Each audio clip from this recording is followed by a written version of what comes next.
Assalamualaikum warahmatullahi wabarakatuh. Hai, selamat datang dan selamat mendengarkan sebuah cerita dari salah satu film berjudul Raid 2.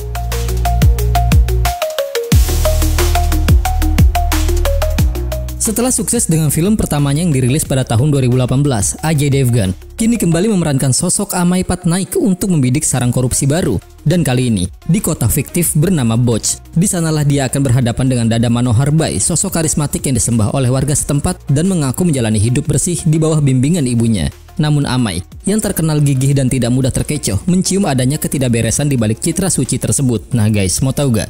Gimana serunya cerita dari film ini? Jadi nggak usah berlama-lama lagi deh, atur posisi, siapkan amunisi, so are you ready? Bersama gue Yusna and let's see.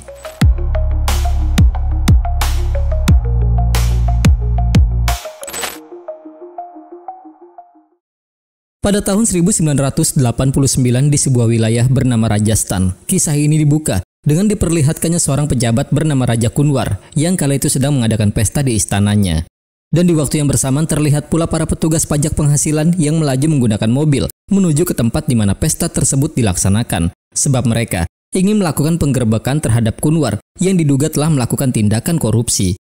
Dan operasi penggerbekan ini dipimpin oleh petugas bernama Amay Patnaik yang kala itu terlihat memerintahkan supirnya untuk berpisah dengan rombongan mereka. Sementara setelah mendapatkan informasi perihal kedatangan para petugas pajak tersebut, Kunwar yang awalnya merasa sangat terkejut, malah memutuskan ingin menyambutnya dengan memberikan penghormatan kepada petugas-petugas itu. Namun tak lupa dia juga memerintahkan anteknya agar segera memindahkan seluruh uang, serta juga emas hasil dari korupsinya ke tempat yang lain.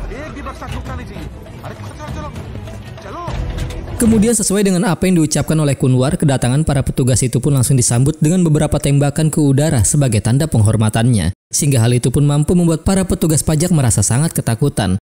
Bahkan ketidakkooperatifan Kunwar kian semakin diperlihatkan dengan meminta mereka semua untuk pergi dan mengusirnya, menggunakan ratusan orang yang dia perintahkan untuk melakukan serangan. Di mana hal ini pun mampu membuat para petugas menjadi semakin merasa sangat takut dan memutuskan untuk pergi meninggalkan tempat tersebut. Di lain sisi, di tengah perjalanan antek Kunwar yang ditugaskan untuk pergi membawa harta hasil korupsi, dia pun dikejutkan dengan kemunculan Amay yang seketika menghadang laju kendaraannya. Sehingga terungkaplah akan alasan Amay yang berpisah dengan rombongannya, yaitu dirinya ingin menghadang antek Kunwar tersebut karena dia sudah mengetahui kalau harta kekayaan Kunwar akan dipindahkan dari istananya. Bahkan ternyata Amay juga telah menyusun rencana untuk membuat antek Kunwar tidak dapat berbuat apa-apa, yaitu dengan membuatnya terkepung oleh para petugas pajak yang datang ke sana. Singkat cerita, meski sudah mengetahui kalau Amay adalah petugas yang jujur, namun antek Kunwar nekat bernegosiasi dengan menawarkan Amay sejumlah uang. Dan mendengar tawaran yang diajukan, Amay yang sudah bersumpah dengan kejujuran enggan untuk mengucapkan harga yang dia inginkan, sehingga dia pun memberikan selembaran kertas yang bertuliskan jumlah uang dengan nominal yang sangat besar. Melihat keterkejutan antek Kunwar terhadap jumlah yang dia inginkan, Amay pun menjelaskan bahwa kejujurannya selama 14 tahun yang dia abdikan untuk negaranya kini telah terkalahkan dengan kebutuhan ekonominya. Itulah mengapa dia menginginkan jumlah yang banyak agar keputusannya tidak sia-sia. 2 minggu kemudian kita pun akan dibawa ke sebuah rumah tahanan yang berada di wilayah Lucknow. Terlihatlah seorang narapidana bernama Tauji, yaitu tersangka korupsi yang kisahnya diperlihatkan di film Raid pertama. Dan dia mendekam di sana akibat penggerbekan yang dilakukan oleh Amay. Oleh sebab itulah dia pun merasa sangat jengkel ketika nama Amay disebutkan oleh seorang petugas di saat dia mempertanyakan pembebasan bersyaratnya. Di lain sisi, setelah mengetahui jika Amay akan dipindah tugaskan, putrinya yang bernama Mini langsung mengeluh sebab dirinya merasa sangat jengkel bila mereka terus berpindah-pindah rumah karena hal itu membuat dirinya kesulitan untuk memiliki seorang teman. Dan di momen itulah di hadapan sang istri yang bernama Malini, Amay pun menjelaskan perihal alasannya dipindah tugaskan dengan menunjukkannya sebuah surat kabar yang memberitakan tuduhan penyuapan terhadap dirinya. Namun nampaknya, berita yang tertulis di sana sama sekali tidak membuat Malini percaya begitu saja, karena baginya, suaminya adalah sosok pria yang sangat jujur. Tetapi terlepas dari hal itu, Amay pun akhirnya membawa seluruh keluarganya untuk beranjak pergi, menuju ke kota Boj tempat dia dimutasi. Dan di kota tersebutlah, ada seorang politisi bernama Dada Bhai, yang kala itu tengah melakukan pemujaan bersama dengan ibunya.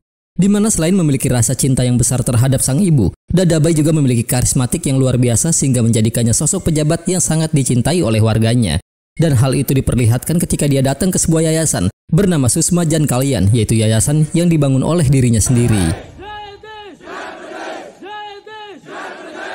Sementara di lain sisi, meskipun di hari itu adalah hari pertama Amai bertugas, namun dirinya terlihat sangat bersemangat dengan datang lebih awal dibanding para staf yang lainnya, di mana hal tersebut mampu membuat para staf mulai membicarakannya. Sementara setelah memeriksa berkas yang berada di kantor barunya, Amai pun mulai merasa curiga dengan perkembangan pesat yang terjadi di wilayah tersebut. Oleh sebab itulah, dia meminta kepada seluruh stafnya untuk mengumpulkan laporan penghasilan yang didapat oleh semua pengusaha di sana yang terjadi dalam 10 tahun terakhir. Dan di saat salah satu staf bernama Asok ingin mencoba membantah ucapan Amai, seketika seorang wanita bernama Gita langsung menyangkalnya dengan menunjukkan kelipingan surat kabar tentang penggerebekan yang Amai lakukan, sehingga terlihat jelas jika Gita sangat mengidolakan sosok Amai. Tetapi karena tidak begitu tertarik dengan pujian, Amai pun mengabaikannya begitu saja, dan di momen itulah Asok mulai mempertanyakan alasan Gita yang hanya menempelkan 73 clipping penggerebekan yang Amai lakukan, sehingga dia berasumsi bahwa Gita sudah kehilangan kepercayaannya terhadap Amai karena di penggerebekan yang ke-74 Amai diduga telah menerima suap, di mana ucapan tersebut pun juga didengar langsung oleh Amai. Di hari berikutnya, karena memiliki janji untuk membawa putrinya berjalan-jalan, Amai pun memutuskan untuk mengajaknya berkunjung ke yayasan milik Dadabai, sebab yayasan tersebut merupakan lokasi yang paling terkenal di wilayah Boch. Dan setibanya dia di sana, Amai yang terpukau melihat kemegahan yayasan itu pun mulai berasumsi jika Dadabai telah menerima banyak sumbangan dalam mendirikannya. Tetapi asumsi itu pun langsung Dada bantah yang kala itu muncul secara tiba-tiba, di mana baginya menerima sumbangan adalah hal yang tidak berbeda dengan menerima suap. Dan melihat Dada di sana, tanpa ragu Amai langsung mempertanyakan keberadaannya, sehingga Dada menjelaskan bahwa dirinya memang selalu datang ke sana untuk melakukan penghormatan kepada para dewa, karena yayasan tersebut bagi dirinya merupakan tempat yang suci. Tetapi terlepas dari hal itu, dengan kerendahan hati yang Dadabai tunjukkan, Amai bersama dengan keluarganya pun akhirnya mulai dipandu untuk berkeliling menikmati keindahan yayasan tersebut. Namun karena merasa penasaran dengan latar belakang Dadabai, Amai akhirnya mulai menyelidikinya dengan mendatangi salah satu toko sepatu yang memiliki perkembangan sangat pesat di sana. Dan sang pemilik toko pun menjelaskan jika Dadabai mempunyai peran besar dalam perkembangan bisnisnya. Di mana dalam penjelasannya dia pun berkata bahwa Dadabai dahulunya merupakan penjual sepatu sama seperti dirinya. Dan bisnisnya itu ternyata didedikasikan olehnya untuk memberi makan orang-orang miskin di kota mereka. Bahkan Dadabai hingga rela menjual tokonya agar kegiatan sosialnya tidak berhenti begitu saja. Dan dengan adanya kebaikan yang Dadabai tunjukkan, masyarakat pun akhirnya mulai memberikan dukungan dengan memintanya untuk ikut berpartisipasi dalam pemilu yang akan datang. Namun di saat Dadabai mendatangi kepala menteri untuk membahas masalah ini, dia malah mendapatkan ejekan yang membuat dirinya menjadi bahan tertawaan. Bahkan di hadapan banyak orang, menteri tersebut juga meminta dia untuk menaruh sandal yang dia gunakan di atas kepalanya sebagai permintaan maaf karena telah lancang ingin bergabung ke dalam partai politiknya. Tetapi mengingat jika dia telah mendapatkan dukungan dari masyarakat, maka tanpa adanya bantuan partai politik, Dadabai tetap maju mengikuti pemilu hingga berhasil mengalahkan kepala menteri. Oleh sebab itulah, karena merasa takut jika Dadabai dapat mengambil seluruh pendukungnya, menteri itu akhirnya datang menemuinya dan memintanya untuk berkoalisi dengannya. Namun karena masih tidak terima dengan penghinaan yang pernah dia alami, Dadabai meminta menteri tersebut untuk melakukan hal yang sama seperti dirinya, yaitu meminta maaf dengan meletakkan sandal di atas kepalanya. Sehingga setelah menteri itu mengikuti keinginan Dadabai, maka sejak saat itulah Dadabai pun akhirnya dilantik menjadi menteri dalam negeri. Kemudian setelah pelantikan usai dilakukan, Dadabai langsung membangun yayasan dan mempekerjakan orang-orang serta membiarkan mereka tinggal di yayasan tersebut. Bahkan tak lama berselang dia juga akhirnya berhasil maju menjadi menteri pusat hingga membuatnya menjadi sosok orang yang sangat dicintai oleh masyarakat. Nggak hanya itu saja, Amai juga mendapatkan informasi tentang kisah asmaranya dengan seorang wanita bernama Niha. Namun sebelum Dadabai berhasil menikahi Niha, Niha malah mengalami insiden kecelakaan kereta hingga membuatnya meninggal dunia. Di malam harinya, di tengah perayaan Holi yang malini gelar di kediaman Amai, di saat itulah Amai terlihat mendapatkan panggilan telepon yang membuat dirinya langsung beranjak pergi meninggalkan pesta Holi tersebut. Tetapi ternyata kepergiannya itu tidaklah berlangsung lama, sebab beberapa saat kemudian, Amai pun kembali datang ke rumahnya untuk merayakan pesta tersebut bersama dengan istrinya. Hingga di keesokan harinya guys, dengan ditemani supirnya, Amai yang kini berada di sebuah perkebunan tebu, mulai merasa bingung sebab kebun tebu itu dibiarkan kering begitu saja. Di mana menurut penjelasan petani di sana, perkebunan tebu itu adalah milik seorang pria bernama Vikram, yang merupakan warga dari desa tetangga. Itulah mengapa tak ada satupun petani di sana yang berani memanennya, karena Vikram tidak pernah mengizinkannya.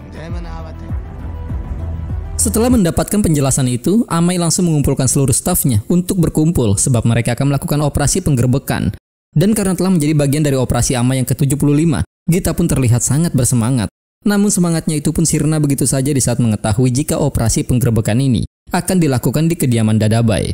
Oleh sebab itulah mengingat jika Dadabay merupakan sosok menteri yang sangat dicintai oleh warganya, Asok langsung berbisik kepada Gita dengan berkata jika Amai adalah petugas yang sombong. Mendengar ucapan tersebut, Amai yang merasa jika Asok telah salah menilai dirinya, langsung menjelaskan semuanya, di mana itu bermula dari dia meminta sejumlah uang kepada Antek Kunwar yang kala itu ingin menyuapnya. Namun tanpa Antek Kunwar sadari ternyata Amai telah mengirim salah satu stafnya untuk mengikutinya agar Amai dapat mengetahui akan dari mana Antek Kunwar tersebut mengambil uangnya. Itu sebabnya setelah Antek Kunwar memberikan Amai uang yang diinginkannya, Amai langsung memerintahkan stafnya untuk menangkap orang yang telah menyiapkan uang sogokan tersebut agar dapat diinterogasi. Sehingga disinilah Amai pun akhirnya mengetahui jika Kunwar memiliki koneksi dengan menteri kabinet yaitu Dadabay yang berada di wilayah Boch.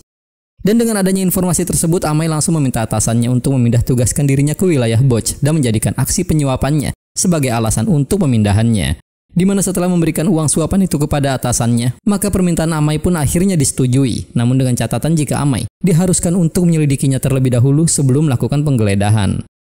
Kemudian setibanya Amai di wilayah Boch, dia pun mendapati suatu hal yang sangat mencurigakan yang terdapat di sebuah restoran, di mana restoran tersebut selalu dipenuhi oleh para pengunjung, tetapi pemiliknya tidak pernah datang ke sana.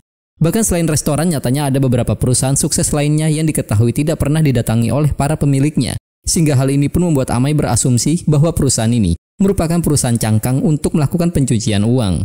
Dan asumsi Amai pun semakin diperkuat ketika dia memutuskan untuk menghampiri satu nama pemilik perusahaan yang ternyata merupakan seorang tunawisma. Sampai di mana karena merasa curiga dengan patung tangan yang terdapat di halaman Yayasan Susma Jakalyan, di malam harinya Amai pun memutuskan untuk mengambil sedikit sampel material dari patung tersebut.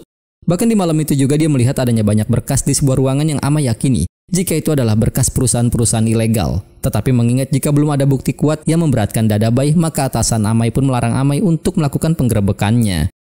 Dan di sini jugalah baru terungkap jika perginya Amai dari pesta Holi di rumahnya nyatanya adalah untuk melihat hasil sampel patung tangan yang ternyata terbuat dari emas. Bahkan di keesokan harinya, di saat dia datang ke perkebunan tebu, di sanalah dia menemukan kotak besi berisikan uang yang terpendam di dalam tanah. Sehingga dengan diketemukannya bukti-bukti tersebut, maka Amai yang kini telah mendapatkan izin, akhirnya langsung mengumpulkan para stafnya untuk melakukan penggeledahan, di mana setelah mengetahui jika aksi suap yang dia lakukan hanyalah sebuah kebohongan, para stafnya pun akhirnya mulai bergegas menuju ke kediaman Dadabay. Dan setibanya di sana mereka pun terpaksa harus menunggu terlebih dahulu karena pada saat itu Dadabay sedang melakukan pemujaan bersama dengan ibunya. Hingga beberapa saat kemudian setelah mengetahui maksud akan tujuan Amai datang ke sana, sambil tersenyum Dadabay pun mencoba untuk bersikap kooperatif dengan mempersilahkan Amai serta para petugas lainnya untuk melakukan pekerjaannya. Bahkan selain menyuguhkan minuman, Dadabay juga menghadirkan hakim untuk menjadi saksi dalam operasi penggeledahan ini. Bersama dengan hal itu, terlihatlah beberapa petugas pajak lainnya yang juga melakukan penggeledahan di tempat yang berbeda, yaitu kantor Dadabay, serta juga perkebunan tebu yang merupakan tempat di mana Amai menemukan peti berisikan uang. Sementara di tengah operasi pencarian yang sedang berlangsung, para petugas pajak pun mulai merasa putus asa, sebab mereka belum juga menemukan suatu hal yang mencurigakan di kediaman Dadabay. Bahkan keputusasaan tersebut juga dialami oleh Amai yang kala itu mendapatkan informasi jika para anggotanya tidak menemukan adanya peti di perkebunan tebu. Begitu pula di kantor partai Dadabay yang tidak ada apapun di sana. Di lain sisi ketika Tauji tengah menikmati masa pembebasan bersyaratnya, di saat itulah dia pun merasa sangat senang setelah melihat surat kabar yang memberitakan operasi penggerebekan Amai yang ke-75. Di mana rasa senang itu diakibatkan oleh keyakinan Tauji yang merasa jika Amai tidak akan berhasil menangkap Dadabay. Sementara di saat adik Dadabay yang bernama Chote tengah memperolok Amai karena tidak menemukan apapun di kediamannya, di saat itu jugalah Amai pun dihampiri oleh Gita yang ingin menginformasikan jika ratusan warga telah menghadang jalan para petugas yang ingin pergi menuju ke yayasan. Dan di momen itulah sesaat sebelum Amai bergegas menuju ke yayasan tersebut, Dadabay pun langsung mengajukan dirinya untuk mendampingi Amai agar keselamatan Amai dapat terjamin dengan kehadirannya. Kemudian setibanya di yayasan, Amai pun langsung meminta seorang ahli perhiasan untuk menguji sampel patung tangan yang berada di sana agar dia dapat membuktikan jika patung tersebut terbuat dari emas. Tetapi upaya pembuktiannya itu malah membuat dirinya merasa sangat terkejut ketika mengetahui jika patung itu terbuat dari kuningan. Dan meski sadar jika Dadabay telah menukar patungnya, tetapi dia tidak dapat berbuat apa-apa sehingga Amai pun hanya dapat meminta agar Dadabay segera membuka salah satu ruangan yang diyakini tersimpan banyaknya bukti korupsi yang Dadabay lakukan. Namun lagi-lagi Amai pun merasa sangat terkejut sebab ruangan yang sebelumnya dipenuhi dengan berkas kini berubah menjadi sebuah perpustakaan. Bersamaan dengan kebingungan yang Amai rasakan, amarah warga yang berada di luar ruangan terlihat nampak semakin meningkat sebab mereka baru saja melihat informasi dari surat kabar yang menyatakan kalau Amai telah didapati berkunjung ke rumah bordil. Oleh sebab itulah karena sadar jika amarah warga dapat membahayakan keselamatan Amai, sambil tersenyum Dadabai pun kembali menawarkan dirinya untuk mendampingi Amai pergi menuju ke mobilnya. Dan karena yakin jika patung tangan yang berada di yayasan telah ditukar, Amai pun tanpa ragu langsung mempertanyakannya. Di mana dengan adanya pertanyaan tersebut, Dadabai mulai menjelaskan bahwa kepura-puraan Amai yang bertindak tidak jujur dengan menerima uang suap dari Antek Kunwar. Nyatanya hal itu mampu menarik perhatiannya. Itulah mengapa dia bersedia memberikan uang yang Amai inginkan agar dia dapat mengetahui apa yang Amai rencanakan. Sehingga sejak saat itulah pergerakan Amai pun selalu dipantau oleh anak buah Dadabai yang membuat Dadabai akhirnya dapat mengetahui jika Amai telah mengambil sampel material dari patung tersebut. Bahkan dalam pemantauannya, tepatnya dikala Amai digoda oleh wanita pekerja seks ketika dia pergi meninggalkan perayaan Holi. Di sanalah anak buah Dadabai dengan sengaja mengambil foto Amai untuk membuat berita palsu yang menyatakan kalau Amai berkunjung ke rumah bordil. Enggak hanya itu saja, setelah mengetahui jika Amai juga menemukan peti di perkebunan tebu, Dadabai dengan segera memindahkan seluruh peti yang terpendam tepat di malam harinya. Melihat Amai yang hanya terdiam dengan penjelasannya, Dadabai yang merasa jika dirinya telah berhasil menggagalkan operasi penggerebekannya, dengan penuh percaya dirinya dia pun menjelaskan bahwa Amai tidak akan pernah menemukan apa yang dia cari meski itu berada tepat di hadapan matanya. Sehingga dengan begitulah dia pun kembali menawarkan dirinya untuk mengantarkan Amai keluar dari yayasan, di mana pada momen tersebutlah, tepatnya di saat Amai beranjak pergi meninggalkan tempat itu. Di saat itulah tubuhnya pun ditabrak oleh salah satu warga yang merupakan seorang pria tua. Namun terlepas dari hal itu, karena telah dianggap membuat tuduhan yang palsu, maka Amai pun harus ditangguhkan dari pekerjaannya.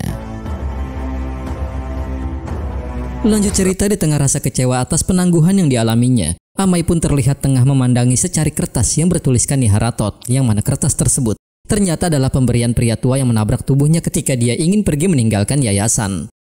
Di lain sisi, karena telah berhasil membuat Amai ditangguhkan dari pekerjaannya, Dadabai bersama dengan Raja Kunwar pun terlihat bertemu untuk merayakan kemenangan mereka. Sementara dengan adanya petunjuk kecil berupa nama Niha, Amai kembali melakukan penyelidikannya dengan mengumpulkan beberapa surat kabar lama, lalu pergi ke sebuah wilayah yang merupakan tanah lapang yang begitu luas. Dan setelah menemukan adanya keanehan pada tanah di sana, dia pun langsung menghubungi Direktur Jenderal Perkeretaapian bernama Punit untuk mempertanyakan kasus kematian Niha yang merupakan petugas di departemennya. Dan melihat Amai yang menyadari akan kejanggalan pada kematian Niha, Punit pun langsung menjelaskan bahwa dirinya sempat menemukan surat bunuh diri di saat dia menyelidiki kasus kematian Niha. Tetapi tak lama kemudian surat itu menghilang begitu saja. Oleh sebab itulah dia menyarankan Amai untuk menemui teman lama mereka yang bernama Vinay agar dapat meminta daftar petugas kereta yang seangkatan dengan Niha. Namun karena Vinay merupakan sosok teman yang tidak menyukai dirinya, Amai pun terpaksa mengancam akan memberitahukan putri Vinay tentang sumpah yang sempat dia lontarkan untuk tugasnya. Di mana dengan adanya ancaman tersebut, maka Amai pun akhirnya berhasil mendapatkan daftar rekrutan yang dia inginkan. Bahkan berkat bantuan anak buahnya, Amai juga berhasil mendapatkan petunjuk lainnya, yaitu beberapa dokumen kepemilikan perusahaan, hotel, serta juga tanah yang kebanyakan menggunakan nama anak buah Dadabai untuk dijadikan pemiliknya, termasuk juga Niha serta beberapa wanita lainnya. Setelah mendapatkan petunjuk-petunjuk tersebut, Amai langsung mendatangi seorang wanita bernama Jaya yang bertugas di stasiun kereta. Tetapi sayang, Amai tidak dapat mengajukan pertanyaan kepadanya sebab Jaya yang terlihat takut pun langsung menolak untuk berbicara dengannya. Nggak hanya Jaya saja, nyatanya beberapa petugas kereta lainnya juga menolak untuk berbicara dengan Amai. Di mana hal ini memang Amai sadari karena dia telah mengetahui bahwa Dadabai telah mengeksploitasi para pekerja wanita dengan dalih memberikan mereka pekerjaan di stasiun kereta. Sehingga disinilah terungkap sudah jika Dadabai juga melakukan tindakan kejahatan yang lainnya, yaitu meniduri para wanita dan memberikan pekerjaan sebagai imbalannya. Namun mengingat jika penyelidikan kasus eksploitasi bukanlah tugas yang dilakukan oleh Departemen Pajak seperti mereka, maka atasan Amai pun langsung mempertanyakan perihal apa yang ingin Amai perjuangkan. Karena selain tugas tersebut bukanlah ranah mereka, Amai juga saat ini diketahui masih berada di dalam masa penangguhannya. Dan dari perbincangan itulah Amai pun memiliki sebuah ide untuk mencari orang yang tidak jujur yang dapat melanjutkan perjuangannya. Setelah membahas masalah ini dengan atasannya, Amai langsung menemui seorang pengacara bernama Gehlot lalu meminta bantuannya, yaitu mengajukan gugatan terhadap tindakan kejahatan yang Dadabai lakukan. Dan karena Amai rela membayarnya dengan biaya yang cukup mahal, Maka Gehlot langsung menyetujui permintaannya. Sementara setelah Dadabai menerima surat gugatan tersebut, seorang pria bernama Bakaya pun langsung menjelaskan bahwa pengacara yang mengajukan gugatan itu adalah seorang pengacara yang sangat terkenal di wilayah Delhi. Oleh sebab itulah dia menyarankan agar Dadabai melakukan negosiasi dengannya agar Gehlot bersedia mundur dari kasus tersebut. Lalu di momen itulah Dadabai pun mendapatkan panggilan telepon dari Amai yang ingin menjelaskan jika dialah dalang dibalik gugatan yang diajukan untuknya. Bahkan dia juga mengingatkan Dadabai perihal Niha yang namanya telah Dadabai gunakan untuk menjadi pemilik ratusan hektar tanah. Begitu juga para wanita pekerja kereta yang telah dia eksploitasi. Mendengar ancaman tersebut, Dadabai akhirnya bersedia menerima saran Bakaya untuk bernegosiasi dengan Gehlot. Di lain sisi, terlihatlah seorang pria bernama Lalan yang baru saja tiba di kantor pajak, di mana Lalan ini ternyata adalah seorang petugas yang akan menggantikan posisi Amai sebagai komisaris di sana. Namun berbeda dengan cara kerja Amai, Lalan nyatanya lebih suka memberikan informasi terlebih dahulu kepada target yang akan digeledah sebelum dia melakukan penggerebekannya. Sebab baginya, hal itu adalah tindakan yang bijak untuk menguntungkan semua pihak termasuk departemennya. Oleh sebab itulah sesuai dengan perkataannya, maka di malam harinya Lalan pun berkunjung ke kediaman Dadabai untuk menunjukkan dirinya bahwa dia adalah petugas yang dapat diajak kerjasama. Di keesokan harinya, agar Gehlot bersedia untuk mundur dari kasus gugatan yang telah dia ajukan, Bakaya pun kini terlihat mendatanginya dan mulai melakukan negosiasi dengannya. Dan di waktu yang bersamaan, setelah Amai memperhatikan kondisi tanah di perkebunan tebu, tempat di mana dia menemukan peti berisikan uang, di saat itulah dia menghubungi Gita untuk meminta bantuannya, yaitu mencari informasi perihal keberadaan peti-peti tersebut. Dan dengan adanya bantuan yang Gita berikan, maka Amai pun akhirnya dapat mengetahui jika peti-peti itu telah dipindahkan menggunakan gerobak sapi, tepat di malam sebelum mereka melakukan penggerebekannya. Bahkan nama Vikram yang merupakan pemilik dari kebun tersebut nyatanya juga diketahui mempunyai 100 buah gerobak sapi, di mana hal ini dapat disimpulkan jika seluruh peti yang dipendam di sana telah dipindahkan ke kediaman Vikram. Oleh sebab itulah Amai pun meminta kepada Gita untuk memberikan informasi ini kepada Lalan dan berpura-pura soal Gita ingin mengajak Lalan untuk mengambil keuntungan dengan melakukan operasi penggerebekan di kediaman Vikram. Di mana dengan adanya informasi serta juga bujukan yang Gita lontarkan, maka di keesokan harinya, Lalan pun langsung membawa seluruh stafnya untuk melakukan operasi penggerebekannya. Sehingga di sanalah dia pun akhirnya berhasil menemukan sejumlah uang yang disimpan di dalam kulkas. Bahkan dalam operasinya tersebut, Lalan juga berhasil menemukan beberapa peti yang dipenuhi dengan emas dan juga uang, di mana peti-peti inilah yang sebelumnya Amai temukan di perkebunan tebu. Setelah menyaksikan operasi penggerebekan tersebut dari kejauhan, dengan segera Amai langsung menghubungi Dadabai untuk mengingatkan jika uang yang dia simpan di rumah Vikram kini telah disita oleh negara. Dan karena sadar jika penggerebekan itu dipimpin oleh Lalan, Dadabai yang marah pun langsung memerintahkan anak buahnya untuk segera membawa Lalan ke hadapannya.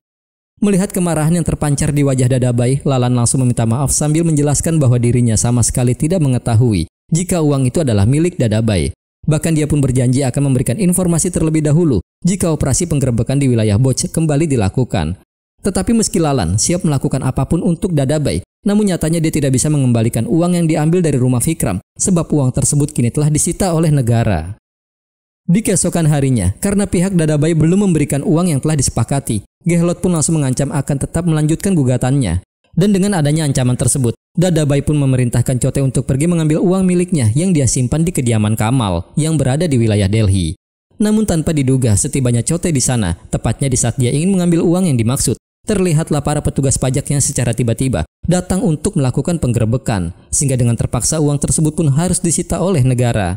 Merasa marah akan hal itu, Dadabai pun mulai bertanya-tanya perihal dari mana Amai bisa mengetahui jika dirinya telah menyimpan uang di rumah Vikram dan juga Kamal. Dan di tengah kebingungan yang Dadabai rasakan akhirnya terungkap sudah jika orang yang memberikan informasi kepada Amai ternyata adalah Bakaya yang bernama lengkap Vinay Bakaya.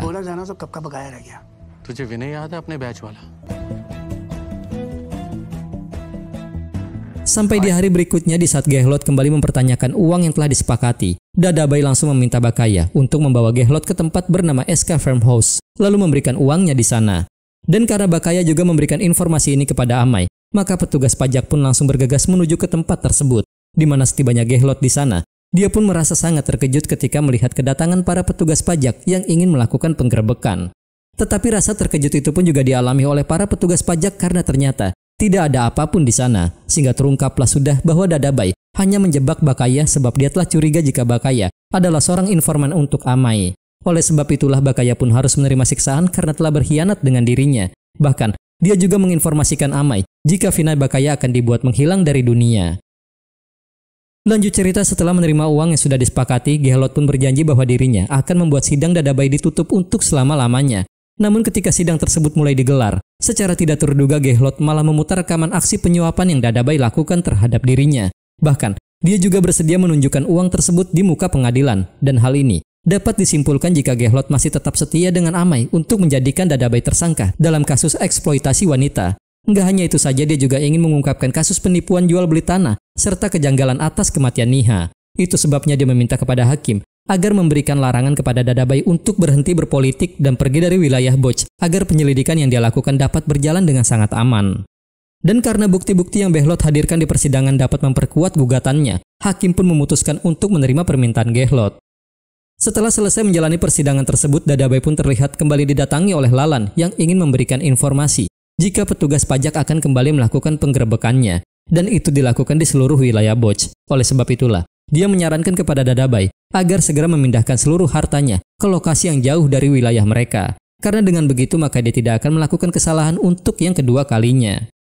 Sementara agar larangan dirinya tinggal di wilayah Boch dapat dicabut, Dadabai pun kini terlihat mendatangi sekretaris negara dan memberikan sertifikat dari ratusan hektar tanah yang dimiliki olehnya, di mana hal itu dia lakukan agar sekretaris tersebut dapat memenuhi keinginannya. Di lain sisi, setelah berhasil menyita beberapa harta kekayaan hasil korupsi yang dilakukan oleh Dadabai, Amai pun akhirnya kembali mendapatkan pekerjaannya, namun dengan catatan jika dirinya harus segera mendapatkan patung emas yang disembunyikan oleh Dadabai. Singkat cerita, melihat Amai dan Lalan yang terlihat akrab, seluruh stafnya pun mulai merasa bingung, sehingga disinilah baru terungkap jika ternyata Lalan adalah orang yang tidak jujur yang ditugaskan oleh Amai untuk melanjutkan perjuangannya. Bahkan berkat penyamaran yang Lalan lakukan, kini Amai pun akhirnya dapat mengetahui perihal di mana Dadabai memindahkan harta terakhirnya, yaitu di sebuah hotel yang baru saja dibuka. Sehingga dengan begitulah maka Amai pun dapat melakukan penggerebekannya yang ke-75 dengan pergi ke hotel yang dimaksud. Dan bersamaan dengan diperlihatkannya Tauji yang sedang menikmati masa pembebasan bersyaratnya di hotel tersebut, terlihat pula seluruh petugas pajak yang baru saja tiba di sana untuk melakukan penggerebekannya. Dan melihat kehadiran petugas pajak tersebut, salah satu staf di hotel itu pun langsung menginformasikan hal ini kepada pihak Dadabai. Sementara di tengah operasi yang sedang berlangsung, Amai akhirnya bertemu dengan Tauji yang kala itu ingin pergi dari sana, di mana pada pertemuannya tersebut, Tauji pun mengungkapkan rasa senangnya sebab dirinya dapat melihat orang lain jatuh tepat di hari terakhir pembebasan bersyaratnya. Di lain sisi, setelah mendapatkan informasi tentang penggerebekan yang sedang terjadi, Dadabai langsung bergegas pergi menuju ke lokasi penggerebekan yang sedang Amai lakukan. Sementara untuk membuat para tamu bersedia meninggalkan kamarnya, maka dengan terpaksa Amai pun menghidupkan alarm kebakaran sehingga membuat tamu di sana langsung beranjak pergi meninggalkan kamar mereka. Di mana dengan adanya tindakan itu, operasi penggerebekan pun akhirnya dapat berjalan sebagaimana mestinya. Bahkan tak lama berselang, mereka juga akhirnya berhasil menemukan beberapa jumlah uang yang disimpan di dalam kasur, serta juga keran air yang terbuat dari emas. Dan nyatanya keran yang terbuat dari emas itu hanya terdapat di semua toilet yang berada di lantai 1. Itu sebabnya tak ada satupun tamu yang menyewa kamar di lantai tersebut. Nggak hanya itu saja, Amai juga akhirnya berhasil mendapatkan tumpukan uang serta juga emas yang sangat banyak yang tersimpan di dalam sebuah ruangan. Sehingga tanpa ragu Amai langsung memerintahkan para stafnya untuk segera menyita semuanya. Dan karena yakin jika Dadabai tidak akan terselamatkan, Tauji menyarankan kepala menteri agar segera menjauh dari Dadabai, sehingga dengan adanya saran tersebut, menteri itu pun langsung menolak untuk memberikan bantuan kepada Dadabai dengan berkata bahwa dirinya tidak bisa berbuat apa-apa. Bahkan hal yang sama juga dilakukan oleh menteri utama yang memilih untuk tidak menerima panggilan telepon dari Dadabai. Bersamaan dengan diperlihatkannya amarah yang Dadabai luapkan, terlihat pula Amai yang akhirnya bertemu kembali dengan Vinay Bakaya yang ternyata disembunyikan di dalam hotel tersebut. Sementara mengingat jika larangannya untuk datang ke Boch telah dicabut, Dadabai pun kini terlihat tiba di wilayah itu sehingga dia langsung memprovokasi para warga untuk menyerang Amai serta para petugas pajak yang sedang melakukan operasi penggerebekannya. Di sisi yang berbeda, setelah mendengar penjelasan Malini perihal tindak eksploitasi yang Dadabai lakukan, sang ibu yang tidak mempercayainya langsung meluapkan amarahnya. Tetapi amarah itu sirna begitu saja sebab ternyata Malini dengan sengaja membawa para korbannya agar ibu Dadabai dapat mempercayai penjelasannya. Sehingga hal itu pun nyatanya mampu membuat sang ibu hanya dapat menangis mendengarnya. Sementara itu, setelah mengetahui jika Lalan adalah petugas yang telah bekerja sama dengan Amai, Dadabai yang marah mulai mengingatkan Amai jika para warga yang kini telah berkumpul di luar hotel tidak akan segan untuk membunuh mereka semua. Dan sesuai dengan perkataannya, Kondisi di sana pun kian semakin memanas dan amarah warga nampaknya tidak lagi dapat dikendalikan yang membuat para petugas pajak merasa sangat ketakutan. Namun karena yakin jika kondisi seperti itu akan sangat membahayakan keselamatan petugasnya, Amai dengan sangat terpaksa memberikan perintah kepada Lalan agar segera menyebarkan uang yang telah mereka sita dari lantai atas, di mana tindakan yang Amai ambil nyatanya mampu membuat perhatian para warga mulai teralihkan. Bahkan mereka semua langsung berlari menuju ke sisi di mana uang tersebut disebarkan. Sehingga dengan begitulah maka Amai bersama dengan para petugasnya akhirnya dapat meninggalkan hotel tersebut dan pergi menuju ke yayasan untuk mencari keberadaan patung tangan yang Dadabai sembunyikan. Bahkan setibanya di yayasan tanpa memakan waktu yang panjang, Lalan juga akhirnya mendapatkan informasi dari salah seorang wanita perihal keberadaan patung tangan yang ternyata disembunyikan di dalam sebuah kolam, di mana hal ini membuat para petugas pajak merasa sangat senang. Tetapi rasa senang itu pun sirna begitu saja setelah melihat ribuan warga yang datang untuk menghadang jalan mereka. Namun sesaat para warga ingin melancarkan serangan terhadap Amai serta para petugasnya, secara tiba-tiba muncullah beberapa buah mobil yang menghadang tindakan mereka, yang ternyata itu adalah ibu dari Dadabai yang datang bersama dengan Malini serta juga para korban eksploitasi. Dan karena sudah tidak lagi dapat mengelak, Dadabai pun hanya dapat terdiam dengan air mata yang mulai berlinang. Bahkan air matanya tersebut tidak lagi dapat tertahankan setelah melihat sang ibu mulai meraih sandal yang dia gunakan yang kemudian dia letakkan di atas kepalanya sebagai pertanda bahwa itu adalah permintaan maaf darinya karena telah memiliki putra seperti Dadabai. Melihat tindakan ibunya sambil menangis, Dadabai pun langsung meminta maaf atas kesalahan yang telah dia lakukan. Tetapi karena merasa jika Dadabai telah menghina didikannya, sang ibu pun enggan untuk memaafkannya, kemudian memutuskan untuk beranjak pergi dari sana. Begitu pula dengan para warga yang mulai merasa marah karena Dadabai telah melecehkan wanita mereka, sehingga dengan cepat Amai langsung meredakan amarah warga, sebab dia ingin jika Dadabai diserahkan kepada pihak yang berwajib. Di hari berikutnya, Amai pun terlihat mendatangi pria tua yang memberikan dirinya secari kertas yang bertuliskan Niha. Dan disinilah terungkap sudah jika pria tua tersebut merupakan kakek dari Niha. Dan alasan dia memberikan petunjuk itu kepada Amai sebab dia melihat keberanian dalam diri Amai yang tanpa takut berdiri di hadapan para warga yang sedang marah. Maka dengan begitulah dia pun langsung mengucapkan rasa terima kasihnya karena Amai telah memberikan hukuman kepada Dadabai. Di akhir cerita, tepatnya dikala Dadabai masuk ke dalam penjara, tanpa diduga di sanalah dia malah bertemu dengan Tauji yang ternyata akan menjadi teman satu selnya. Sehingga bersamaan dengan itulah guys, film pun berakhir. Oke guys, Raid 2 adalah film thriller crime berbahasa Hindi India tahun 2025 yang disutradarai oleh Raj Kumar Gupta, di mana film ini merupakan sequel dari Raid 2018 dan dibintangi oleh Ajay Devgan, Ritesh Deshmukh, dan Fanny Kapoor. Film ini adalah salah satu waralaba di mana kita tidak akan melihat Ajay Devgan terlibat dalam adegan perkelahian, dan karakternya lebih merupakan pria yang taktis. Dengan dialog yang ditulis oleh Ritesh, Devgan membawa ketajaman dan kepahlawanan yang sangat dibutuhkan untuk karakter ini. Ritesh Deshmukh memainkan peran antagonis sebagai Dadabai dan penampilannya di bagian awal cerita, di mana karakternya lebih memegang kendali dengan sangat bagus. Selain peningkatan skala penyerbuan, tidak banyak perubahan di sini pada tingkat ide plotnya. Mereka mencoba membuat yang satu ini terlihat seperti operasi terberat dalam kehidupan profesional Amai Patnaik. Tetapi gaya kepahlawanan yang ditunjukkan malah terkesan seperti ketinggalan zaman. Film pertama dalam waralaba tersebut merupakan film yang layak untuk ditonton, yang memiliki pahlawan dan tim yang terpuruk. Faktanya, film tersebut secara longgar didasarkan pada penyerbuan di dunia nyata yang terjadi pada tahun 1980-an. Namun dalam penyerbuan yang kedua ini, meskipun ada penjahat yang lebih besar dan Patnaik berada dalam posisi yang tampaknya tidak berdaya, Raj Kumar Gupta telah mengulang ketukan yang sama. Dan jika kalian adalah penggemar berat film pertama, maka film kedua ini mungkin terasa seperti film yang biasa saja, dengan elemen-elemen yang sudah dikenal. Tetapi meskipun begitu, film ini sangat layak untuk disaksikan. So guys, gimana nih pendapat kalian tentang film ini? Langsung tulis di kolom komentar ya. Terima kasih nih buat kalian yang udah nonton, dan terima kasih banyak juga buat kalian yang memberikan like maupun komentar. Gue Yusna Firdaus pamit undur, sampai jumpa di konten gue yang selanjutnya.